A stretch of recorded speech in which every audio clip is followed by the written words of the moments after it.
You can Recording see here, in progress.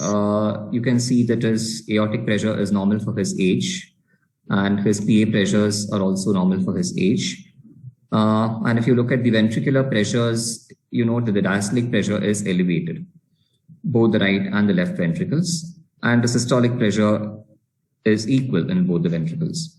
So what do you make of this kind of hemodynamic data in this patient?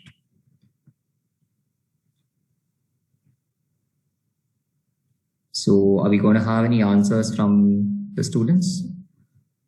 Anybody, any volunteers?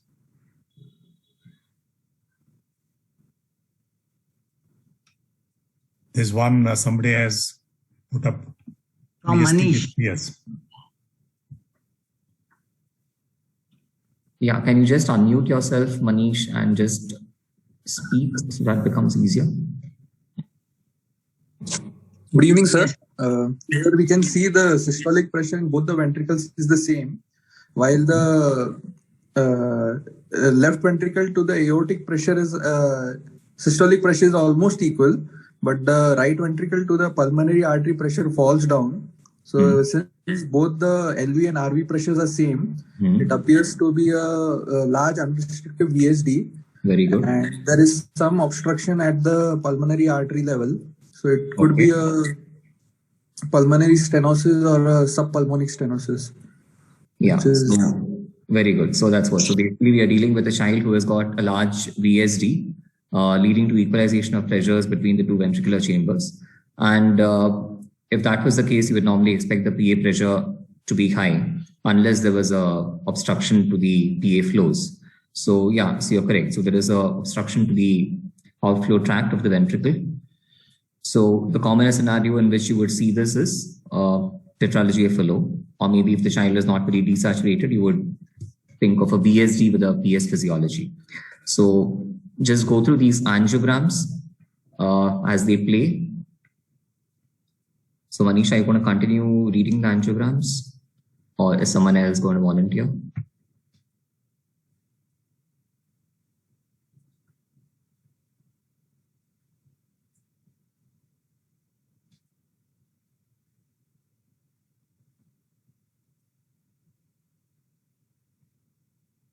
So the first one, what you see is you can see a pigtail catheter, which has been positioned in the outflow tract, I would say very close to the valve, just beneath the valve.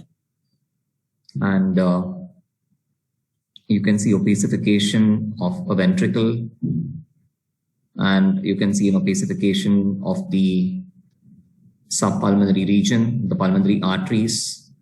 And after some time, you also appreciate the filling of the aorta in this patient. So, and if you're going to look at the panel below, you can see that this is a pigtail catheter which has been passed retrogradely into the ventricle. So this is a posteriorly located ventricle. This is a steep LAO view. So the posteriorly located ventricle over here is the left ventricle. And you can see this conoventricular VSD, or the VSD in the perimembranous location, which opacifies the right ventricle. So basically in any tetralogy or a VSD PS in an older child, what we need to look at essentially is the branch pulmonary artery anatomy and arborization. So that is the key angiogram. If anyone asks you to do just one angiogram, I think you would just do that.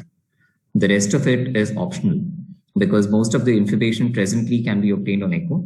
So the left ventricular angiogram is done only if you're suspecting some additional VSDs, which might not be seen or even on a color flow on echo because the pressures in the LV and the RV are the same. But you might be able to make out small jets when you give a pressure injection. And when you also give an LV injection, what you also do is you look at the aorta and you can make out the coronaries that they are filling. In this patient, you can see the RCA, but I must admit that the left coronary system is not very well filled. So one important reason why you want to look at the coronaries is to see that the coronaries don't cross the right ventricular outflow tract, because that's going to hinder the surgeon's plane of dissection. Okay, so the first angiogram when you see, so this is basically a right ventricular angiogram, and you can see that the ventricle is a trabeculated ventricle. The ventricular function is good. There isn't any significant AV valve regurgitation, and you can see the pigtail catheter over here, which is placed in the infundibulum. and you can see that opacifying the branch PAs. And so basically you look at the size of the RPA, the LPA over here. It looks reasonably good size. The RPA looks slightly smaller than the LPA. And you can see the arborization of both the lung fields, which looks reasonably good. And if you had just wait for some more time, what you notice on this angiogram is you slowly start seeing the pulmonary venous return in the levo phase.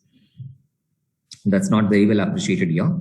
So these are the essential things which you would look for in any VSDPS or a TOF angiogram in an older child. So moving on to the next slide.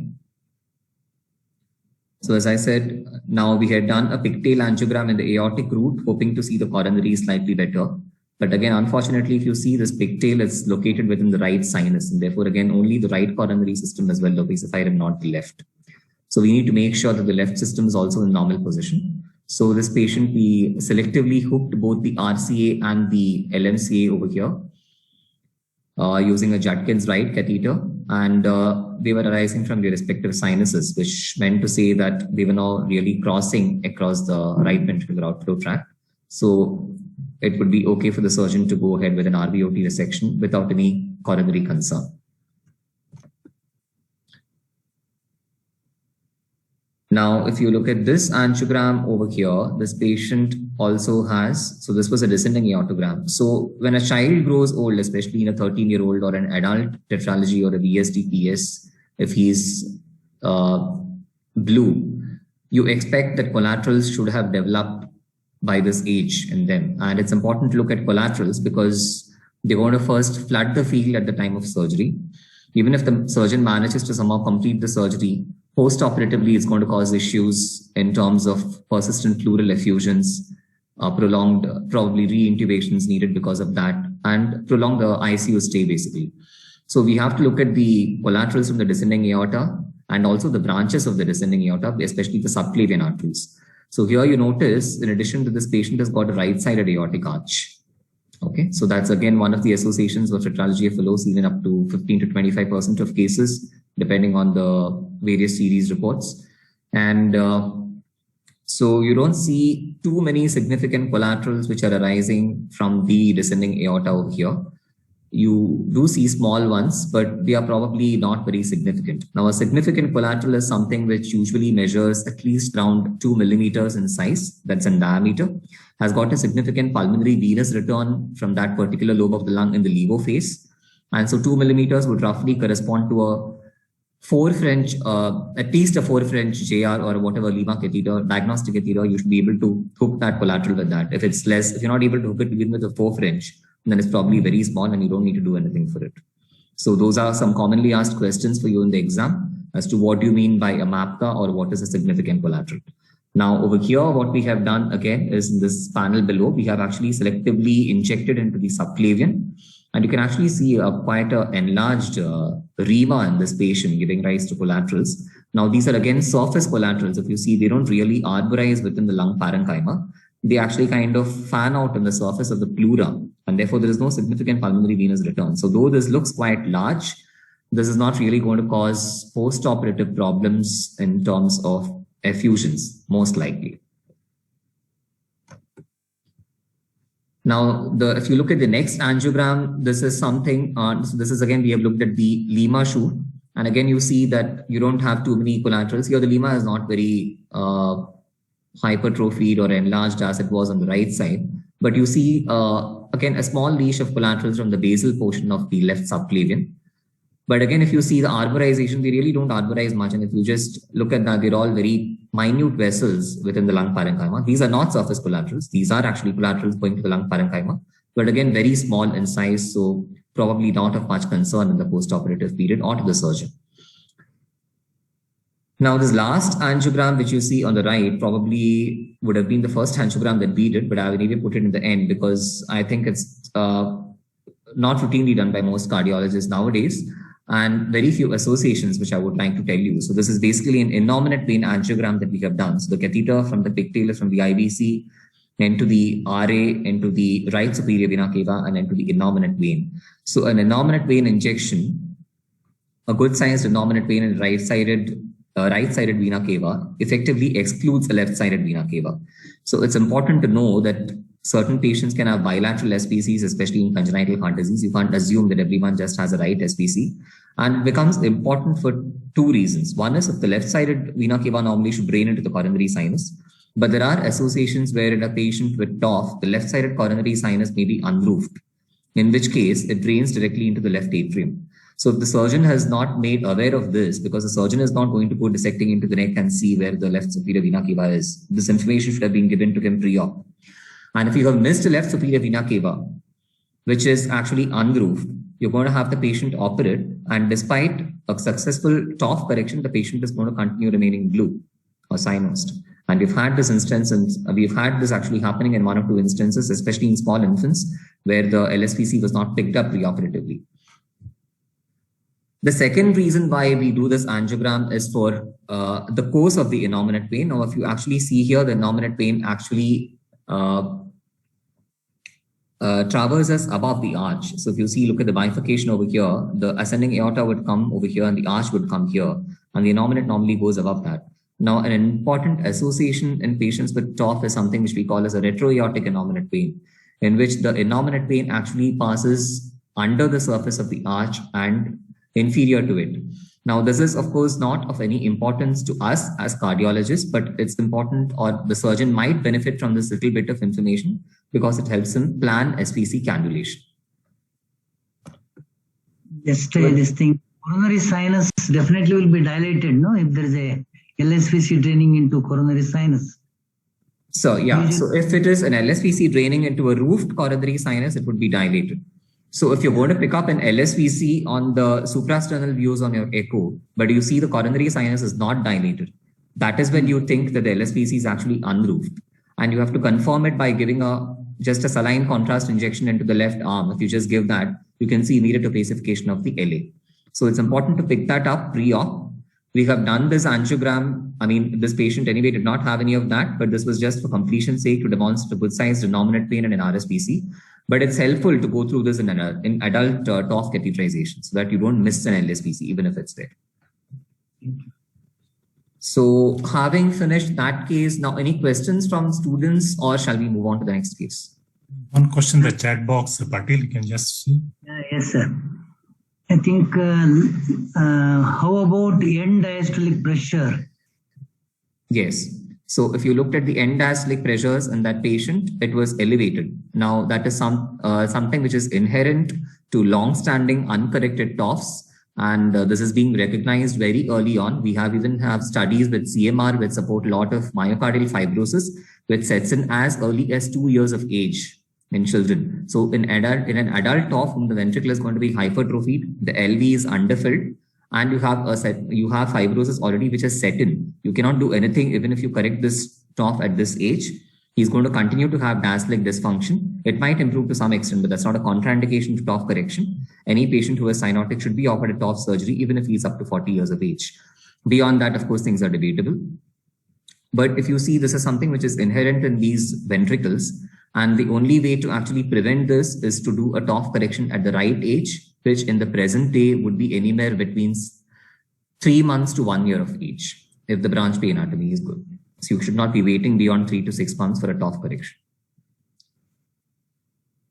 I think one more, I think that's all. Should we discuss it? Somebody has written here. I think he has already discussed it about. So we'll go to the next. Yeah. Okay. If left, another question is, sir, if left SVC is missed pre-op, can it be uploaded post-op percutaneous? Okay, that's a good question.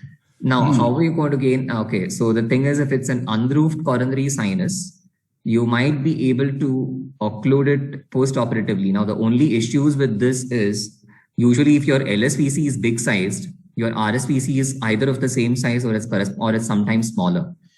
So if you go and occlude the left-sided superior vena cava, you're going to have a period of cerebral venous congestion, which can complicate the patient in terms of cerebral venous congestion and sometimes cerebral edema or even venous thrombosis in this setting.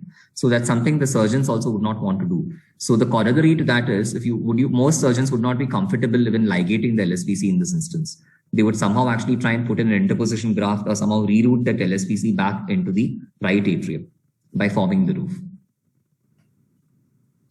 Thank you.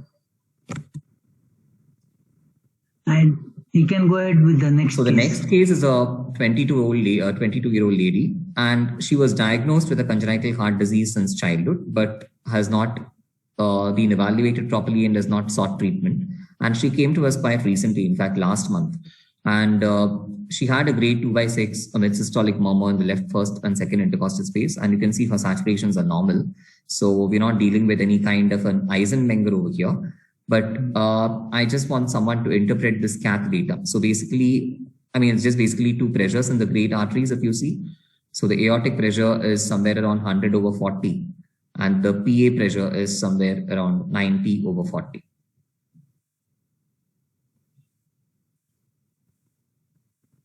Any exercise oxygen saturation has been seen? There was no desaturations on exertion. Even on exertion. Okay. Yeah. Any volunteers, postgraduates who can interpret? What about S2 in this case? The pulmonary component was loud of the second heart sound. Ejection click? There was no ejection click. Patient, hello. Yeah. Pulmonary PA systolic pressures and the diastolic pressure, mean pulmonary artery pressures are high. So the lady would have pulmonary arterial hypertension. Correct. And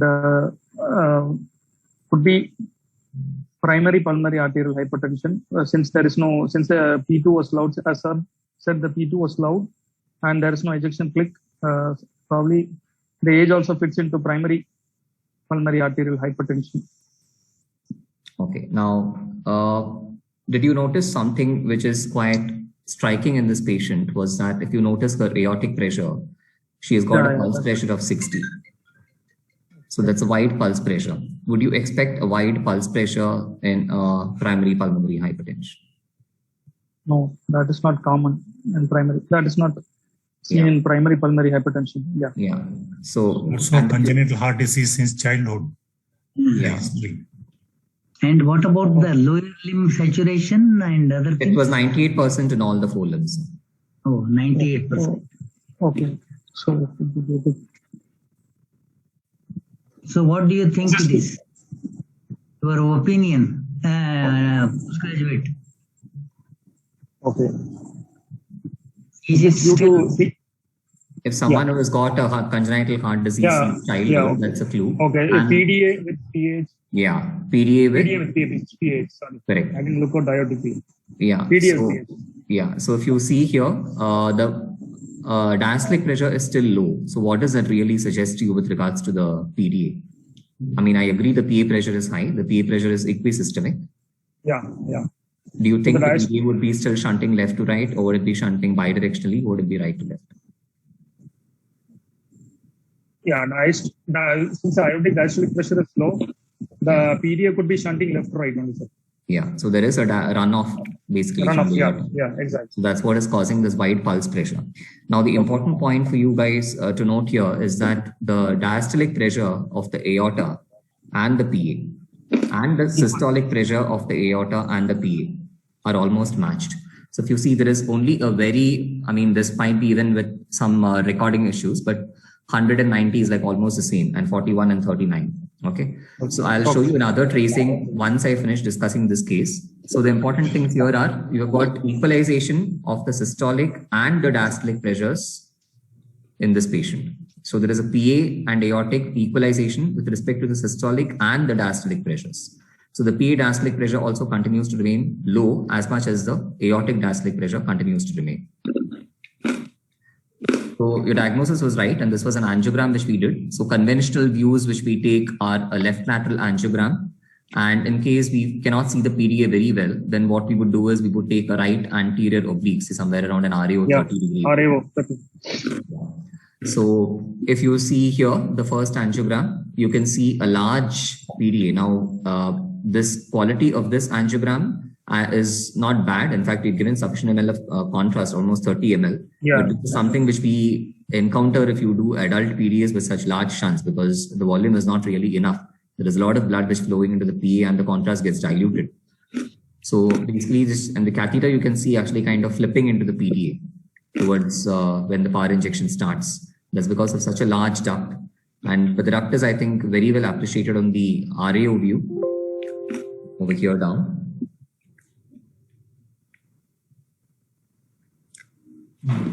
So again, entering into the PDA there. So now we decided to close this with a duct occluder.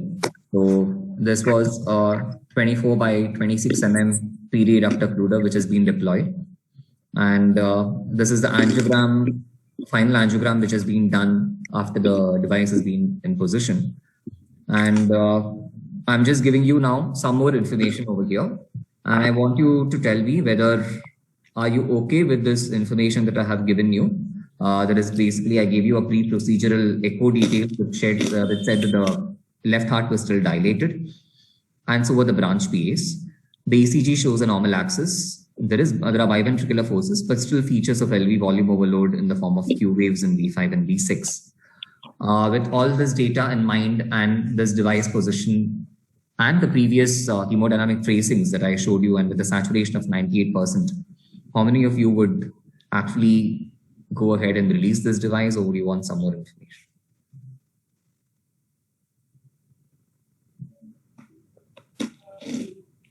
I think the person who... I just want some more information. Yeah. While we occlude the PDA, and then we have to see the diastolic pressures of the LV, since he has become a little old, because when you just directly close it, so underfilling of LV can cause pulmonary edema sometimes. If it is a huge pulmonary, if it is a huge PDA, and if you suddenly occlude the PDA in a relatively old lady, sometimes underfilling of LV itself can cause pulmonary edema. It's not really too much to do with underfilling, but anyway, I'll come to that aspect later.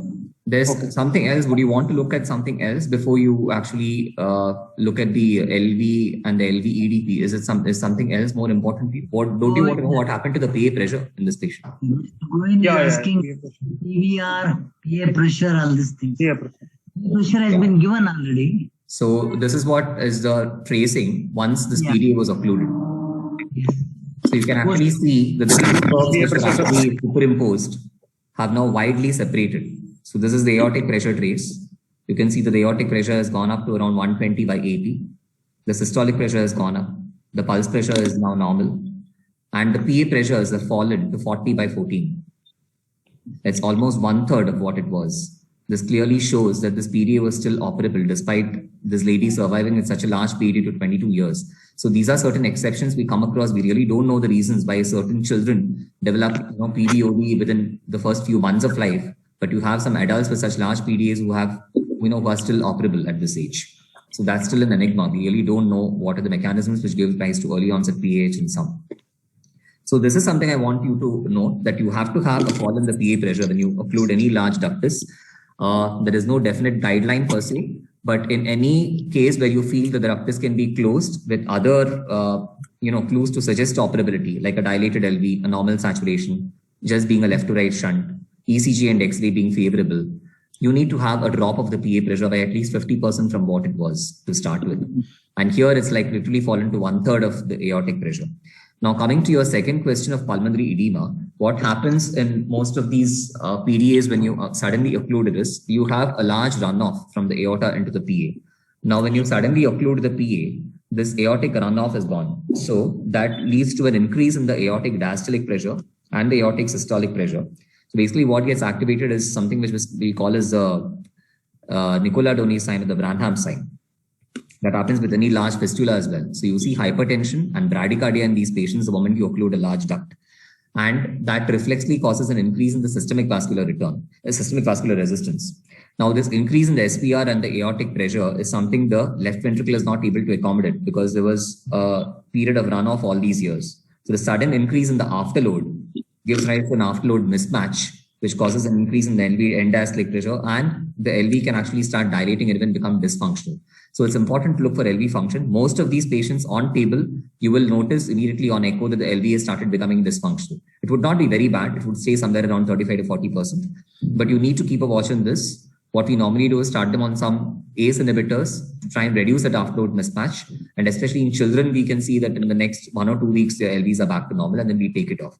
In adults, sometimes we might need to keep them on ACE inhibitors for around a month, and some may need a small dose of diuretics as well. So it's important to look for this pressure tracing and the separation. Now, the reason why, so if you have any doubts on this, otherwise we will move on. Now, just a small point with regards to operability of a PDA. Now, calculating the QPQS in a PDA is having a lot of errors. One thing is because in such a large PDA, usually what happens is the PDA flow itself is directed towards left pulmonary artery.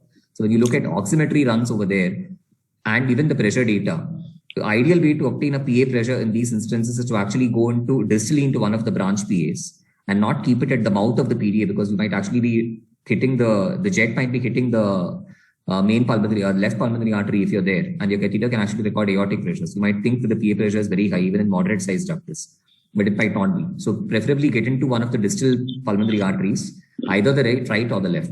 Now, if you're looking at saturations again, because the PA is angulated more towards left pulmonary artery, you might actually have a higher PA saturation. So you can't just take an LPA saturation and use it for your PV minus PA when you're calculating the oximetry. So preferably, if you're planning to do that, we don't routinely do that anymore with oximetry for PDA calculation. We basically go by the hemodynamic data and the pressure drop. Then we deal with large PDAs. But if someone still wants to do that for an academic purpose, I think it's preferable to just take one sample in the RPA and another one in the distal LPA and average the two to get the PA saturation. Any more questions with regards to this case? Then we'll move to the next one.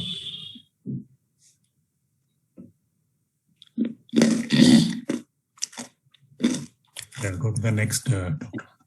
Yeah. So if you recollect the first slide, I told you that the aortic and the PA diastolic pressures were equal. Now this is a tracing. I just brought this up not to discuss the hemodynamics further in this patient, but just to compare and contrast. So this is an 18-month-old child who had a large perimembranous VSD saturating around 90%. The LALV was just mildly dilated. So we decided to do a cath on this patient to see if this child is still operable, because it's not really in the, it's already 18 months of age.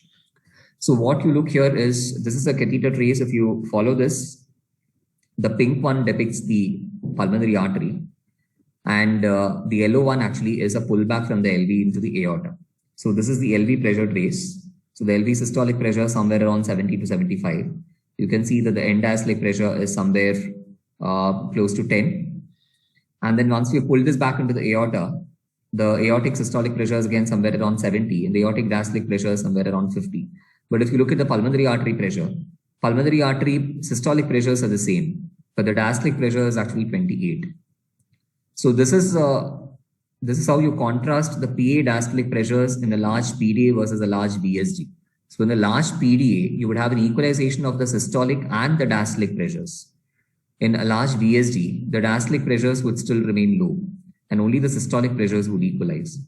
Now, the reason why this happens is that when you have a large communication between the two arterial ducts, once the semilunar valves are closed, there is no more further ejection of blood. So you have a chance where in diastole, the great arteries can fill within each other, and the diastolic pressure also equalizes. That's just a rough way of putting it. If you have a large VSD, in contrast, the moment the ejection, the systolic period is over, the semilunar valves are shut. So the diastolic pressure in the aorta and the PA subsequently are determined by the pulmonary vascular resistance and the systemic vascular resistance. So whatever has flown into that, and based on the systemic vascular resistance or the pulmonary vascular resistance, the diastolic pressures would settle somewhere around that. So the PA diastolic pressure usually in operable PDAs would still be low. If you're actually getting a high PA diastolic pressure, that means that most likely the VSD is not operable. In a PDA, that is not the case. So there's diastolic equalization happens in a large PDA, but only a systolic equalization happens in a large VSD. So that's something I want to emphasize. If it was a case of PAH, primary PAH in an adult, which someone said, you would expect the PA diastolic pressures also to be high.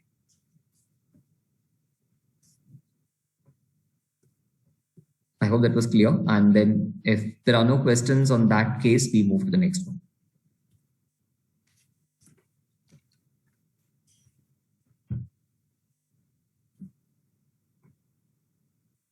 Yeah. Okay. So this was a 5-month-old baby saturating at 85% in room air. So obviously the child was not very blue. So the main complaints which the mother noticed was tachypnea. And on auscultation, we noted that this child had a continuous murmur posteriorly. So what would be the differential diagnosis that you would entertain with someone with this kind of a clinical picture?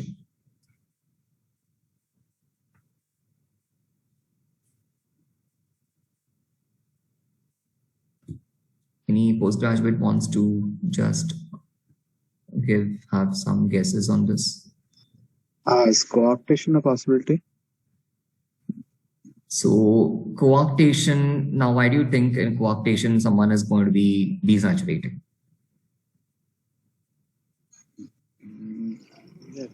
We have the differential signals, we don't know. Okay. Yeah, so associated lesions. So in a coarctation, if you're going to look at differential cyanosis, I mean, then you would think that the upper limb saturation, if you're thinking of a right to left shunt across the ductus, then the lower limb saturation should be 85 and the upper limb saturation should have been normal, isn't it? So this was saturating 85% across all the limbs. So there was no differential saturation. The child has an heart failure, most probably. Child has a heart failure more than cyanosis. Okay. And probably it could be an admixture physiology and it's some collaterals that is present posteriorly. Very good. Yeah. So that's something you should consider in a 5-month-old child. So 85% saturation and tachypnea points to features of heart failure and probably a high flow lesion in this patient. And so you're looking at any cyanotic condition with a increased pulmonary blood flow. Okay. So that should be your differential diagnosis. So common lesions which would present like that would be, I mean, we'll forget this continuous murmur for the time being because that will narrow down the differential diagnosis. But otherwise, you have to entertain conditions like, TAPVC. TAPVC. Yeah. Without PS. TAPVC without PS, without right ventricular output obstruction. Yeah. So no, TAPVC usually will not have a ventricular output obstruction. Yeah. So that's something very rare. So TAPVCs, most of them are increased pulmonary blood flow situations. Okay. The other condition which you should be considering is a truncus arteriosus. Truncus arteriosus. Yeah. Then another one which you would consider is maybe a TGA with a large VSD. DORV VSD. DORV VSDs would not be cyanotic, isn't it? Because a DORV VSD with a normally related great arteries or even a side-by-side great arteries essentially behaves as a VSD. Okay. Only if you're looking at DORVs with some malposed great vessels where you're thinking of, unfavorable streaming, would you actually have some kind of a cyanosis in those patients? DORV subpulmonic VSD. Yeah, so a DORV subpulmonic VSD or a toxic thing that again becomes a TGA physiology. Okay. Gaurav Pandey, Epstein's, another postgraduate. Okay, so Epstein's 85% room air saturation is possible. Fast breathing is a bit unlikely because Epstein's is actually a normal or a low blood flow situation. So if fast breathing is not something which the mother would notice, maybe because, and for this, there's not too much of hypoxemia in this patient. 85% is not very bad to say that the child would actually become tachypneic because of a severe degree of hypoxemia. So I don't think Epstein's is something we would consider in this patient. And now going on to continuous murmurs posteriorly, obviously we are thinking of some collaterals as someone rightly mentioned. So a VSD and pulmonary atresia is something which should be high on the list in this case. Yes. So this is what the angiogram shows. And you will have to look at this angiogram in some minute detail. If someone wants to go through that, I would be happy if someone can do that. And then I'll look at the finer details in the angiogram with you later. I think someone who mentioned pulmonary atresia, do you want to just go ahead with the reading the angiograms?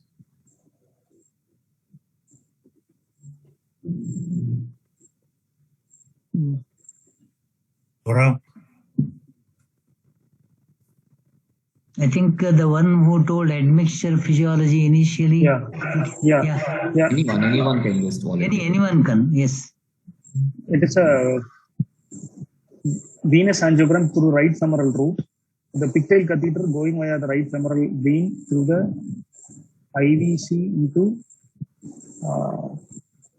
pulmonary artery two good pulmonary arteries are seen, which two good pulmonary arteries. Right pulmonary artery has a good of good size and good arborization is seen. Catheter course. If you said it wasn't, how would the IVC angiogram opacify the pulmonary arteries?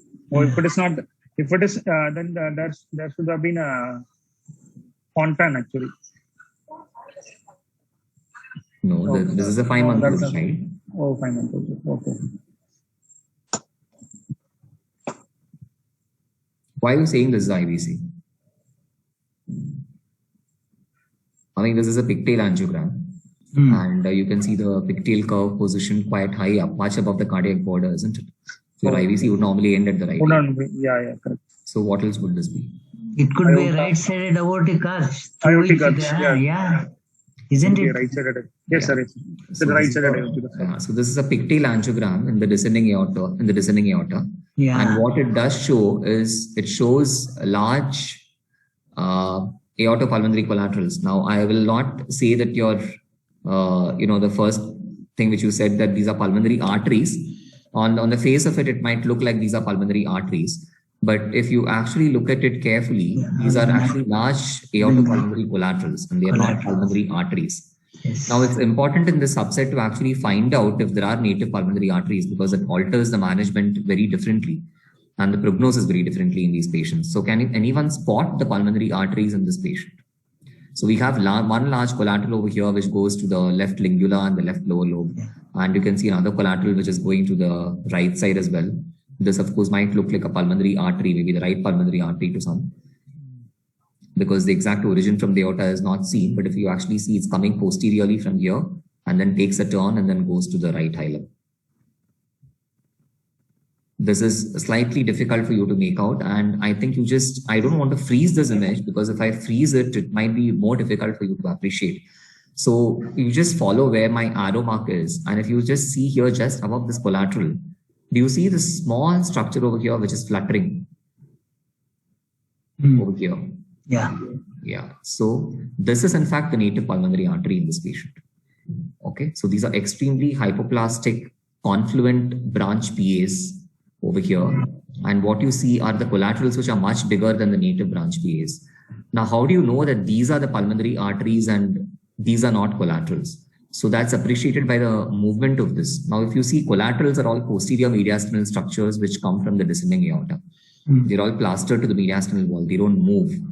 Whereas the pulmonary arteries are anteriorly located structures. And you can see this actually moving with every cardiac contraction, at 120, 130, whatever the child's heart rate is. And this is something which we call as a seagull sign. It's similar to a seagull, which is, flapping its wings. So if you see the seagull sign, you have to look for a seagull sign anytime you're catheterizing a patient with a pulmonary atresia, because if you just look at this, it might be very easy for you to say that there are no native PAs, or someone might even conclude that this is the native right pulmonary artery and the left pulmonary artery is absent. So it's important for you to actually look at all those details. So this is where the native pulmonary artery is extremely diminutive, but still, however diminutive it is of a lot of importance, because I think the prognosis in that subset is much better than someone who has no native PAs and just collateral dependent circulation to the lungs. And what we have done here is a selective catheterization of that large MAPCA which goes to the left lung. And you can see that this MAPCA arborizes quite well. Now, a concern with most MAPCAs is that they may not have a normal arborization the way a native pulmonary artery would. And now this child is 5 months. It looks reasonably well arborized, but we don't know how these MAPCAs would behave in the long run. They have a potential to get stenosed, in which case the arborization might subsequently decrease. So it's important to recruit the native pulmonary arteries into the total correction as early as possible. These were again some more collaterals that we took in this patient. You can see one again coming off from the descending aorta. This kind of bifurcates again into two and one goes to the left side, one goes to the right side. A ductus would never bifurcate. So that's how we differentiate a ductus from a collateral. So suppose you had seen this somewhere here, you might want to call that as a ductus, but a ductus never bifurcates. And this is again this is a subclavian injection on the left side. You can see this large collateral, in fact, quite clearly crosses over across the vertebral body from the left and goes all the way to the right. And you can see it supplies a portion of the right upper lobe. And And this is a significant collateral because, like what I mentioned previously, you see the venous return from the right upper pulmonary vein and the levo phase and immediately opacifying the left atrium in this child. So what are you going to do for this patient? 5 months with multiple collaterals, diminutive branch PAs. Do you want to just wait for some time, put this child on diuretics and ask them to come back later? If you go back to the picture, yeah, it's a very broad pedicle, right? Is that thymus or what is it? Yeah. This one, sir. The pedicle. Broad pedicle, yeah. It's a 5-month-old child, yeah. Okay. This side is contributed partly by the arch and the descending aorta, because this patient had a right-sided aortic arch. But what you're seeing on this side is the thymus. Okay, thank you. Any postgraduates can tell the management aspect? So a VSD pulmonary atresia and if there are no native branch PAs, then the option would be to unifocalize all these MAPCAs. But if you're going to have native branch PAs and the patient is still has odd features of heart failure, you wouldn't want to leave this child in heart failure. Secondly, if you had just left this child alone with those diminutive branch PAs, these MAPCAs, which are very large, are exposed to systemic pressures. So they are going to have significant PAH, and you're going to have segmental pulmonary hypertension developing in quite a few of these segments of the lung which are supplied by these MAPCAs, and the patient may become inoperable even as early as the next few months. 5 months actually is quite late. So if you have diminutive branch PAs, however diminutive they may be, your plan now should be to unifocalize the branch PAs and maybe these 2 large collaterals, one to the left and one to the right, and give a controlled source of blood flow, not directly from the aorta the way it's flowing. So unifocalize all of them. By unifocalization, what we mean is that we connect all of them together into a central conduit and we feed that conduit with blood through, which is controlled in the sense that maybe you can just use a small shunt to actually feed those collaterals. If you just put in a 3.5 or 4 mm shunt, that's not going to flood. It's going to keep the flow into these branch PAs and the collaterals patent, help the branch PAs grow, but at the same time prevent heart failure and prevent the development of segmental PAH later on. So then this child still remains operable. Then you reassess this child when the child is say around 1 or 2 years, redo the cath or a CTC if the branch PAs have grown to good size, and in which case you may plan a larger, placement of a larger conduit and even consider VSD closure at that time. This next child is a 6-year-old girl who is saturating 79%, and this is the pressure data. So anyone wants to interpret that? Again, it's something similar to what we saw in the first case. The RV and the LV pressures being more or less the same. The pulmonary artery pressures being normal to low. The aorta pressure being high. And I've also given you a saturation over here which says that this child is desaturated. The A and B waves on the right and the left atrial trays are same, which means that there is a unrestricted atrial level communication with this patient. The end-diastolic pressures are not very high as it was in that 13-year-old boy because this child is still 6 years.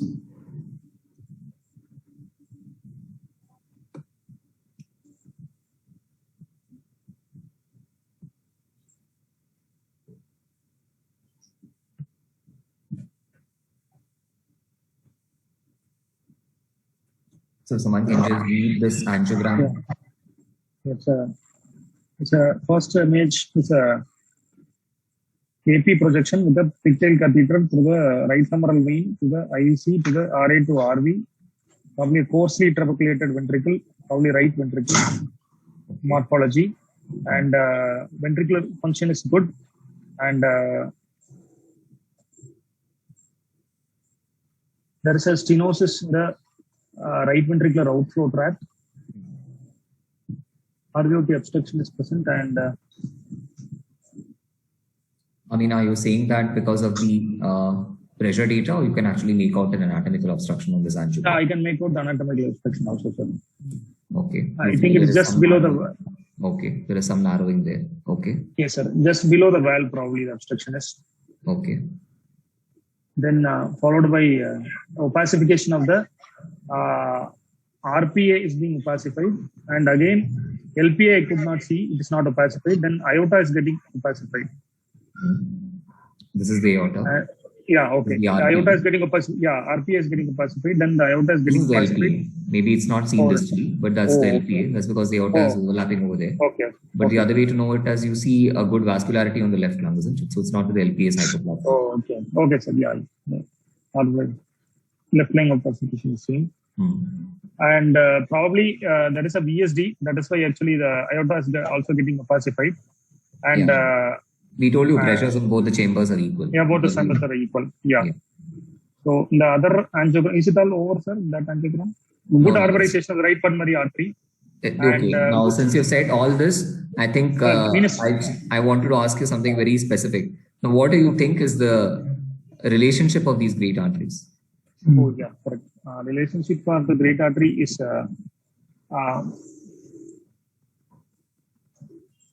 do you normally see it like this?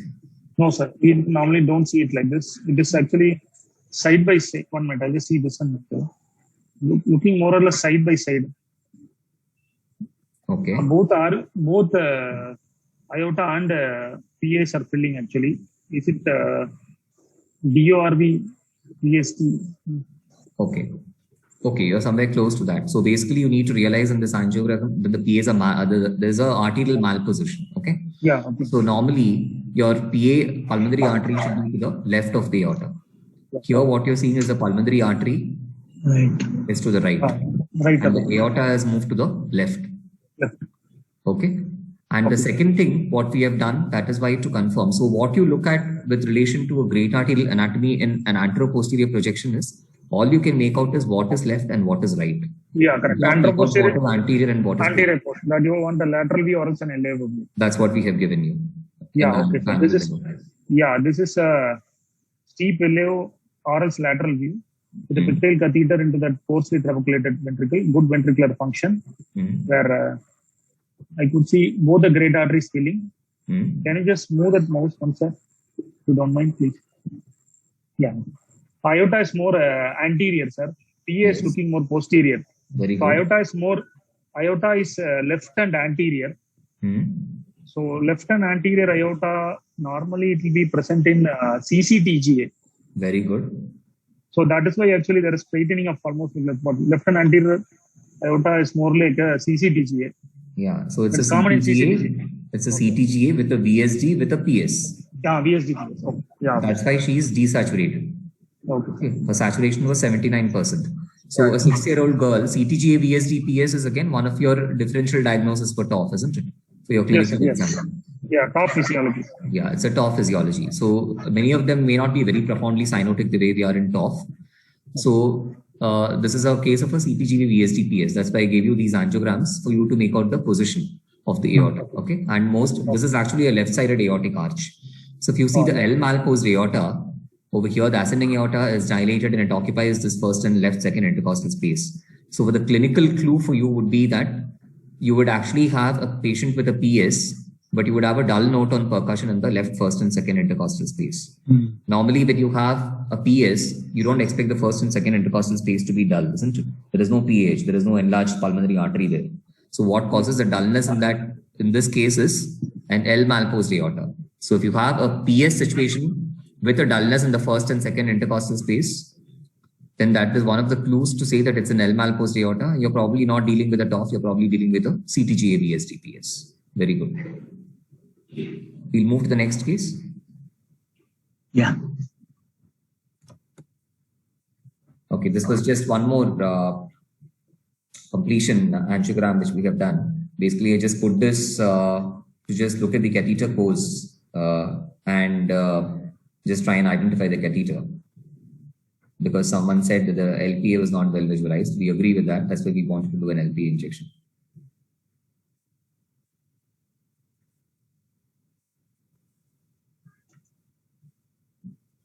So this is actually from so now since you know the diagnosis, it's got to be from the IVC into the RA. And then from the RA into the morphological left ventricle. And from the morphological left ventricle across the pulmonary artery outflow and into the left pulmonary artery. And what is this catheter? Can someone identify what catheter it is? It's a sidal catheter, sir. Yeah. Yeah, it's a sidal catheter. Probably it's a NH. No. NIH. An NIH catheter is an end hole, or an NIH catheter is a side hole catheter, but it would not look like this. Okay. Burman? Yeah, it's a Burman catheter. Burman catheter. Which is not very easily available nowadays. So I'm not sure how many of you have actually seen Burman and Swan. So Swan gans would be an end hole catheter, which is not used for these kind of angiograms. So Burman is a side hole catheter. It should have a balloon over here. Now, why you're not able to, this balloon has been deflated when we have taken that. Okay. So this is just something which is important for you all in any CTGV. It's important for you to just take 2 projections with respect to the VSD. So I just wanted, I brought in this slide to emphasize on the projections for a corrected transposition, where you would take in anteroposterior projections or a left lateral projection to actually visualize the plane of the IAS, plane of the IBS. Okay, so the anatomy of the corrected transposition is such that the plane of the interventricular septum is actually perpendicular, and therefore they are best seen in the AP projections. Okay, so this is the plane of the interventricular septum, and you can see that this is the LV, and then this is specifying the aorta through the VSD. You're not seeing the pulmonary arteries in this case. Probably it's a case of pulmonary arteries here. Okay, so you either take an AP projection for visualizing the VSD in the case of CTGV, or you go dead lateral and take another view over it. Normally it is seen in the LAO projection. Yeah, in the LAO projection. Only in CCTG it is seen in the AP projection. Yeah, AP projection. This is slightly more tricky, and someone wants to take this. So this is an 8-year-old boy who was palliated with some surgery at 2 years. So he was cyanotic. That's why he was palliated. And you can see he has got these sternal wires over here, suggesting that he has undergone some kind of an open heart surgery through a midline incision. And so this is a catheter which we have taken from the descending aortogram, from the descending aorta. And this is an end hole catheter. And we are just giving some contrast to see. So what is the most common palliative surgery which is done for a cyanosis? BP shunt, sir. Correct. Yeah, BP shunt stenosis was there. Probably dilatation was done actually, probably. The connection between the aorta and the pulmonary artery stenosis, the dilatation somewhere, it's done somewhere in subclavian artery. Okay, you're saying this one? Okay. Now the first one actually, I think the communication between that aorta and the pulmonary artery got stenosed. That is what they are planning to take that injection. That is why that child got stenosed. Is it right? No. Okay, so I'll just come to that one by one. So, okay, I appreciate that you're seeing a balloon over here, but that balloon was not placed to dilate anything. Secondly, so the PT shunt is the most commonly performed surgery for any cyanotic heart disease to improve the saturations in those patients. And obviously, when the boy is 8 years old, so this one's done at 2 years, you need to understand that it's been 6 years since then. So a patient, even if the PT shunt getting blocked is one of the reasons why someone might get cyanosed, but more often what happens is that the children just tend to outgrow the shunt. At 2 years, they might have placed a 4 mm or a 5 mm shunt, which is obviously going to be insufficient to maintain his pulmonary blood flow now. So obviously he's going to be cyanosed. So it's not necessary that every patient who comes with cyanosis post PT shunt has to have a shunt occlusion, though it's important to rule it out. So we have done this angiogram now to actually look at the BT shunt and also to see how the branch PAs have grown, because that's what is important for the next stage of management. Maybe this child had very hypoplastic branch PAs. Therefore, the surgeon chose not to do a total correction and instead opted to do a BT shunt at that time. So in this first angiogram, if you see, you can see that there is just some faint filling of this base of the subclavian over here. And subsequently, what you can see here is a pigtail angiogram, and again into the subclavian over here. Now, if you see here, this is quite a dilated subclavian artery. And one of the reasons why this happened is that one is, of course, the BT shunt. And now if you see here, you're not able to visualize the BT shunt at all, though this is in the subclavian artery. Whereas here, you can actually visualize the BT shunt very well. If you actually see here, and it's connected to the right pulmonary artery. Okay. And the place where it is connected to the right pulmonary artery has got hitched up over there. That happens quite often when you do these shunts, because it is connected to one of the branch PAs. So this is the confluence. And I just want you to make sure, I'm not sure if you can see a small stump of the main pulmonary artery here. and the typical seagull sign, which I mentioned earlier, where you can see the branch pulmonary arteries moving with each contraction. So these are the native branch PAs. They are not any collaterals. So what this patient had, if you see, is that there was another collateral distal to this BT shunt.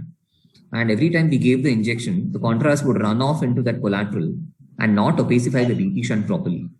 So what we have done is actually we have taken a Ty-Shak balloon, entered that collateral, and closed that collateral by inflating the balloon. So this is a balloon occlusion angiogram of the collateral. When you've done this, now the blood does not pass into that collateral, and whatever contrast you're giving actually fills the area of interest very well. In which case, this case, the BT shunt. Okay, so this is a balloon occlusion angiogram, which is used in this setting where you've got large collaterals and you want to see structures which are more proximally filled. They're not filling properly because of too much of runoff. So this is one of the instances where you might use it. Second instance where you might use it is in very small neonates. Again, to look at the coronaries, you can actually look at the ascending aortograms. We just do an ascending aortogram and occlude the ascending aortogram transiently. The coronaries are very well seen. Okay, so those are again one of the few indications where you might do a balloon occlusion angiogram. So some question, somebody, Gaurav Pandey. Yes, Gaurav. Is it a classical BT shunt? No, so we don't do classical BT shunts anymore. So whatever we do are all modified BT shunts. Classical BT shunt would need you to take down that subclavian. So if you can see here, the rest of the subclavian artery is actually normal. So there is no takedown of the subclavian artery.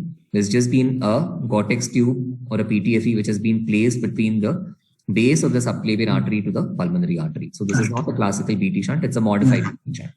Yeah, I don't think anybody does now, classical. Yeah.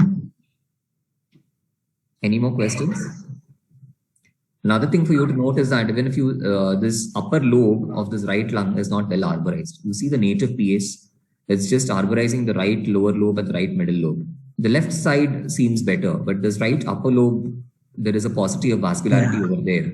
And this was probably fed by this large collateral. Now, when you occluded that, that portion is not seen. Because if you see the first angiogram, you see the right upper lobe filling well. So this probably the right upper lobe is perfused mainly by that collateral.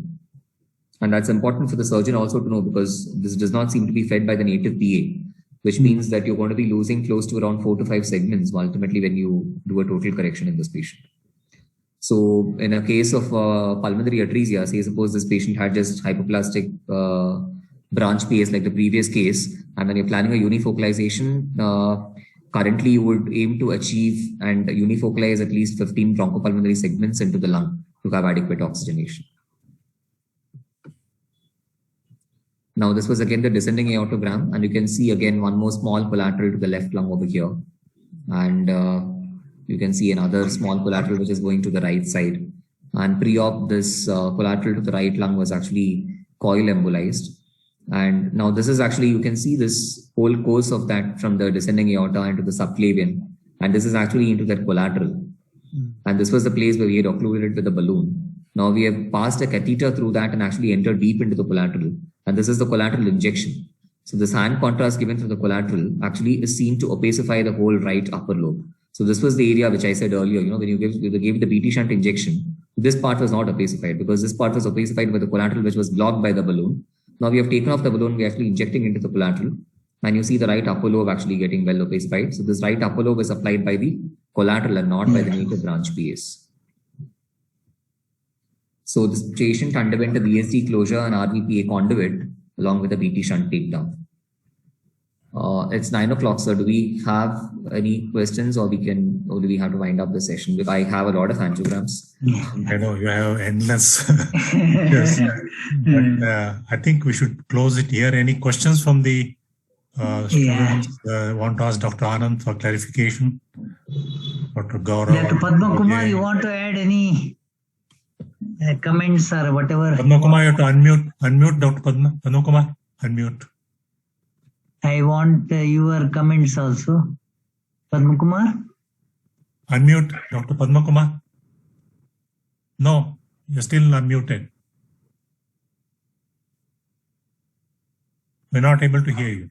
No? Yeah. Thank you. Padma Kumar. Can you hear me? Now, yes. Definitely. Yeah. Sorry, just a comment on for Anand on the BT shunt angiogram. Yeah.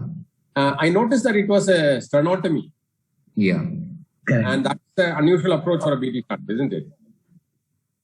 So basically, there are two ways of doing it. Now, even our surgeons over here, especially if the child has been brought in a very bad shape, and they're not sure of the branch PA sizes and the anatomy per se, most surgeons even today would actually do a midline because the exposure and the approach is much better. If you have already, it's a planned BT shunt in most instances, then you would surgeons would still prefer a thoracotomy. But it's not wrong to do a midline sternotomy. No, not at all. Not at all. Also, I noticed that the proximal end of the BT shunt is actually in the nominate segment of the vessel rather than distally in the subclavian. Yeah. I mean, which goes with the central shunt kind of thing, you know. Yeah, it's a modified kind of thing. No, I mean, nothing else. I mean, I think that was an excellent sort of demonstration of hemodynamics and a good angiographic collection. And I think it's very important for postgraduates to pay emphasis to all this and not just focus on coronary anatomy and coronary interventions, you know, because there's a lot to learn in hemodynamics. Correct. Yeah. So I think definitely it's a very good discussion. And regarding angiogram, I think they also participated in the discussion. It's a encouraging thing. And sir, I think we should also ask him to later in the first quarter of the next at least year, let him come and again demonstrate. Yeah, I think Dr. Anand, you have to give us some more NGOs and more. Yeah, I can take some more sessions, sir. So just let me know when you all are free. I can do some more angio sessions with you all. Sure. We encourage it rather because postgraduates are definitely enthusiastic to participate. And it's mainly for them we are, sir has got so much efforts are there in putting in these lectures and organizing it. True. Thank you. Yeah, thank you, sir. Thank you, Dr. Anand, for that excellent presentation. And all of us have learned, not only the cardiology students. And I thank Dr. Padma Kumar and Dr. Patil. Thank you, sir. And I think students took part in the active part. Dr. Vinod, Dr. Gaurav, and Dr. Vijay. Yes. I thank them, and I think more of you should take part in this interactive sessions. And I thank all the delegates and thank Dr. Mr. Abu from Manipal Hospital for arranging this. Yeah. Thank you once again. Thank you, sir. Thank you. Thank you, Thanks, Padma Kumar. Thank you. thank you all, sir. Thank you. Good night. Yeah, good night. Good night. Thanks, Dr. Anand. Excellent. Thank you. Excellent. Thank Enjoy. you. Yeah. Thanks, one and all. Thank you. Bye. Yeah. Thank you. Good night to all. Yeah. Good night. Hello? Hello?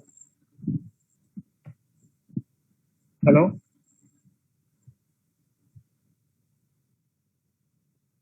Recording